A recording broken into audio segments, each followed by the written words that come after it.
Welcome back to Lesson 5 of the Gather and Plant course. I'm Pastor Nate.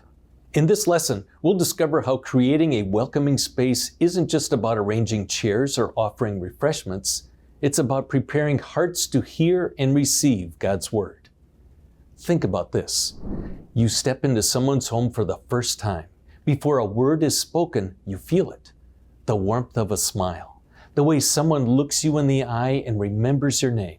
In that moment, you feel at ease, like you belong. That kind of welcome disarms fear, lowers defenses, and opens the door for real connection. That's exactly the kind of atmosphere Paul modeled in his ministry. Let's read from 1 Thessalonians, beginning with chapter 2. Instead, we were like young children among you, just as a nursing mother cares for her children. So we cared for you, because we loved you so much. We were delighted to share with you not only the gospel of God, but our lives as well. Surely you remember, brothers and sisters, our toil and hardship. We worked night and day in order not to be a burden to anyone while we preach the gospel of God to you. You are witnesses, and so is God, of how holy, righteous, and blameless we were among you who believed. For you know that we deal with each of you as a father deals with his own children, encouraging, comforting, and urging you to live lives worthy of God, who calls you into his kingdom and glory. Paul didn't just teach lessons.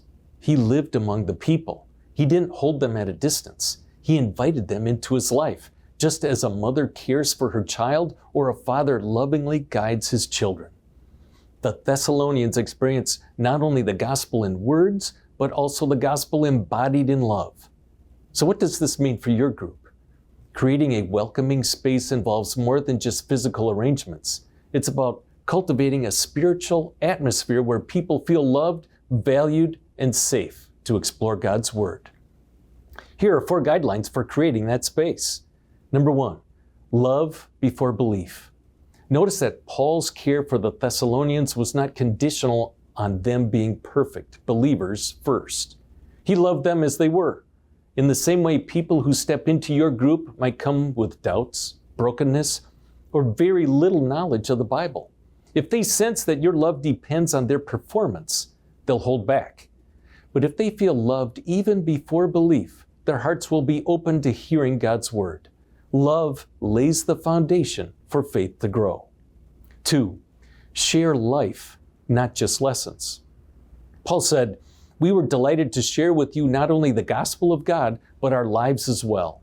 That means conversations around the table, sharing a meal, laughing together, and walking alongside each other through real struggles. Groups that thrive are not just about information. They are about transformation that comes through shared life. When people see the gospel lived out in your love, it becomes real to them in ways that words alone cannot achieve.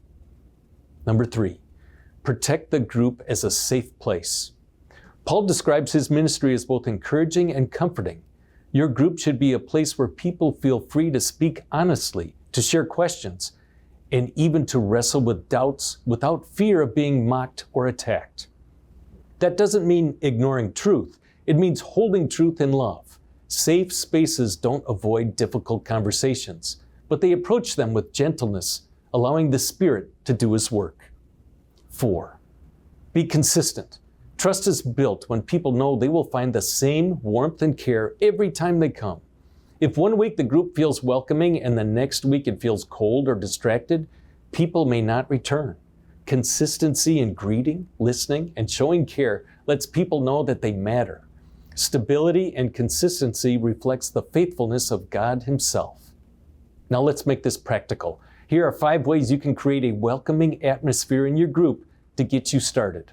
Of course, you can consider many other ways to create a comfortable group setting. Number 1, greet people personally at the door or as soon as they arrive.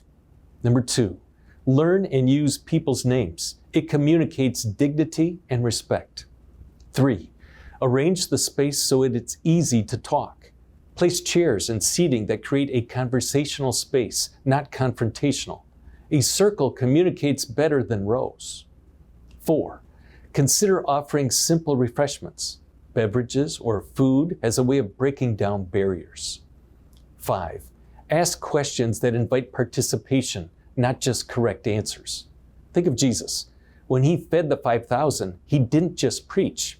He fed them, cared for them, and met their needs.